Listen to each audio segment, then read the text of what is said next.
Hello les balances, comment vous allez? J'espère que vous allez bien.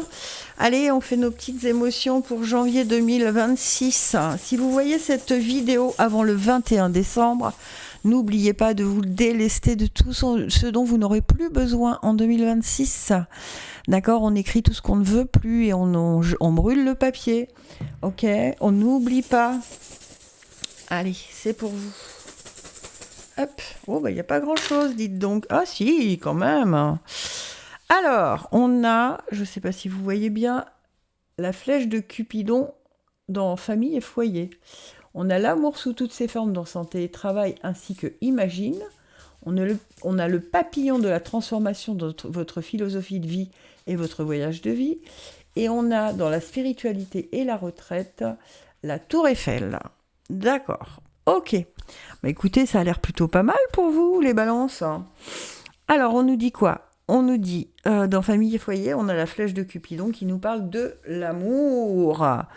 Évidemment, l'amour, les sentiments. Donc, visiblement, il se passe beaucoup de choses de ce côté-là dans votre famille et votre foyer. Pour certains et certaines, évidemment, que ça ne va pas parler à tout le monde.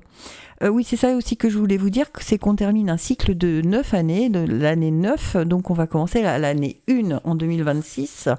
Donc c'est pour ça que je vous dis qu'il faut vous nettoyer de tout ce dont vous n'avez plus besoin. Donc dans cette santé et travail, on a Imagine. On peut tout imaginer. Pour certains et certaines d'entre vous, c'est plutôt pas mal, hein, parce qu'on nous dit qu'on peut tout imaginer et qu'en plus on a le gros cœur qui est une des plus belles breloques. Hein. Le gros cœur parle de l'amour sous toutes ses formes. Donc pour certains et certaines, on vous dit d'imaginer quel est le travail dans lequel vous vous sentiriez vraiment à votre place. Et c'est là qu'il faut travailler, qu'il faut aller. D'accord ? Travailler dans ce sens pour aller là où ça résonne dans votre cœur. D'accord ? Et on a le papillon pour le voyage et philosophie de vie qui nous parle d'une vraie transformation. Alors ça peut vouloir signifier pour certains d'entre vous que vous allez enfin décider de faire la formation adéquate, de transformer ce que vous ne voulez plus, et donc que vous suivriez bien ce cycle de la nouveauté, hein, ce serait plutôt pas mal, et en tout cas c'est le conseil qu'on vous donne.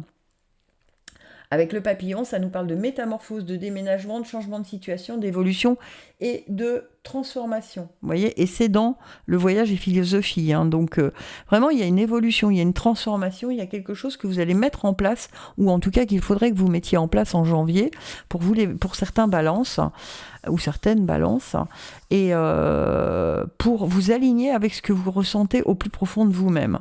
D'accord ? Niveau spiritualité et retraite, vous avez la Tour Eiffel qui vous parle de prendre de la hauteur, mais que vous aurez une victoire si vous restez de fer. En fait, on vous dit de ne pas laisser votre mental travailler pour vous, mais de laisser votre cœur, en fait, quand vous ressentez les choses, prenez de la hauteur, d'accord ? Et dites-vous, ok, moi c'est ça que je ressens. Les autres autour, ils veulent peut-être pas le ressentir ou ils ne peuvent pas le ressentir puisqu'ils ne sont pas moi. Donc je vais garder mes ressentis et je vais aller dans ce sens. C'est vraiment ce que l'on nous conseille, d'accord ? D'aller dans le sens de ce que l'on ressent, mais pas de se lancer à corps perdu, d'accord ? C'est d'abord, on ressent quelque chose, on prend de la hauteur, on évalue la situation, on se dit, ok, ça me fait vraiment vibrer, comment je peux mettre en place pour que je vibre tous les jours de la même façon, d'accord ? Donc c'est vraiment le conseil d'aller chercher à atteindre cet objectif-là. D'accord ? Mais il y a beaucoup d'amour, on vous parle beaucoup de suivre votre cœur, d'aller vers ce qui fait vibrer votre cœur, de vous écouter probablement plus les balances. D'accord ? Eh bien voilà, j'espère que ça vous aura parlé. Si c'est le cas, n'hésitez pas à partager, à liker. À bientôt les balances et une très belle fin d'année, de très belles fêtes à tous et à toutes. On se retrouve en janvier.